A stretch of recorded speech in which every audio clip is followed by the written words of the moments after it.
The choice to come to Azusa Pacific University was an easy one to make.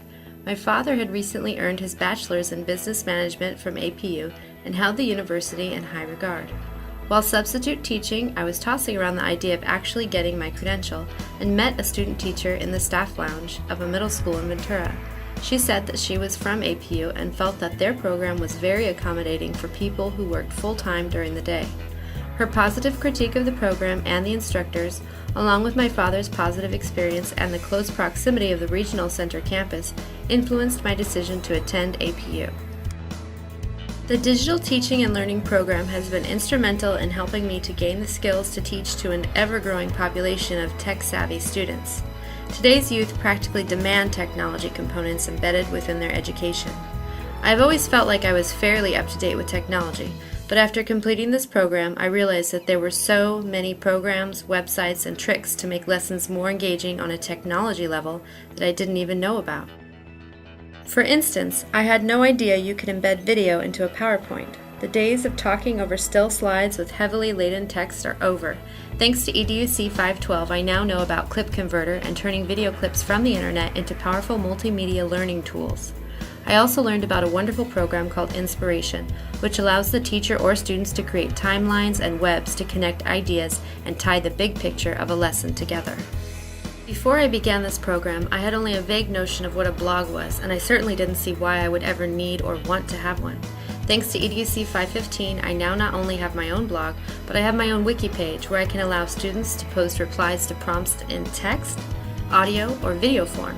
From that same class, I also learned about what a podcast was, how to make one, and how to use it to allow students to hear lectures or even record themselves describing their opinion on a given topic. Before I began this program, I would never have even thought of creating digital videos for the classroom. Thanks to EDUC 514, I am able to properly light and compose a shot with a digital camera. I can also use iMovie on a more in-depth level than I ever was able to before in order to describe a standard in a commercial format, provide highlights of a recently finished unit, and describe the final project in a movie. I also learned how to use the website Animoto to make a movie trailer in order to create interest for an upcoming unit. Before I began this program, I didn't really know about any educational websites where students could play games and learn at the same time. Thanks to EDUC 522, I now know about some awesome websites like spellingcity.com, creately.com, wordle.net, shepherdsoftware.com, and readwritethink.org. Learning how to incorporate these wonderful learning tools into a curricular unit, which also activates all 8 intelligences and all levels of Bloom's taxonomy, was incredibly valuable.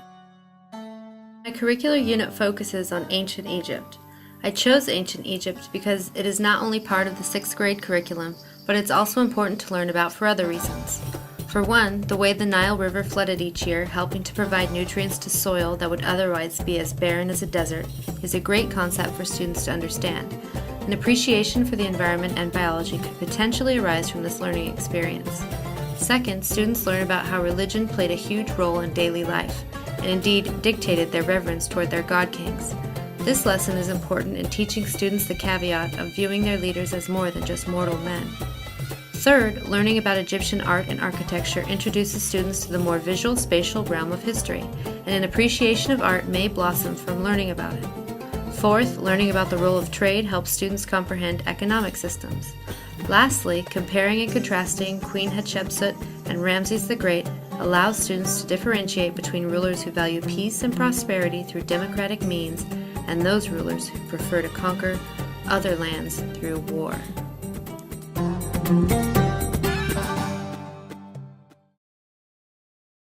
One of the topics we will focus on is religion, specifically how various gods are portrayed with certain animal characteristics and what aspects of the world they had domain over. Also, we will look at how religion helped the pharaoh to rule the people and how the people saw the pharaoh as a god king.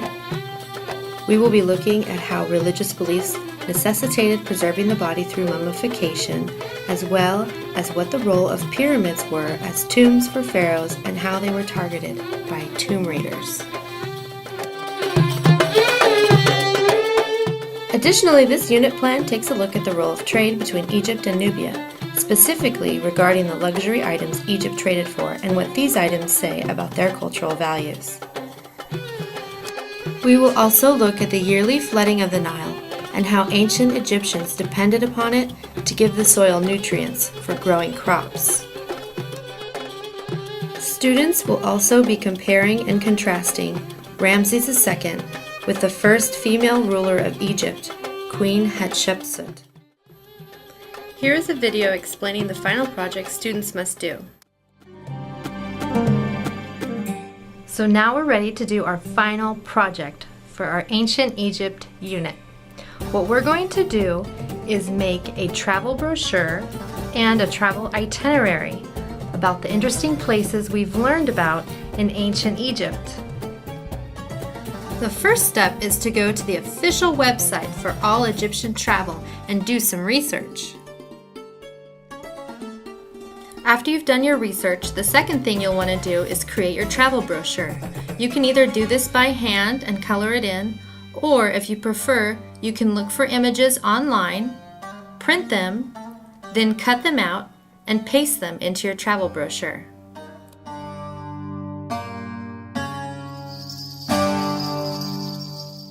Next, you're going to make a travel itinerary of all the interesting places that you think people should go when they tour Egypt. These are the objectives for the final project. In your travel brochure, you need to locate the Nile River. You also need to identify at least 4 major historical sites in Egypt. We learned about a lot. You also need to state why these sites are of historical importance, that is, who was it built for and why.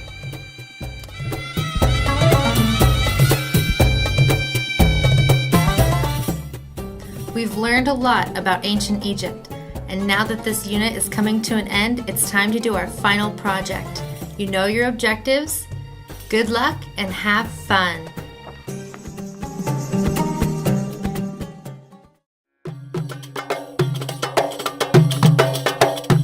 On the last day of the unit, students will be given a summative multiple choice assessment with 1 essay question. The assessment is provided by the Prentice Hall ExamView Test Bank CD-ROM.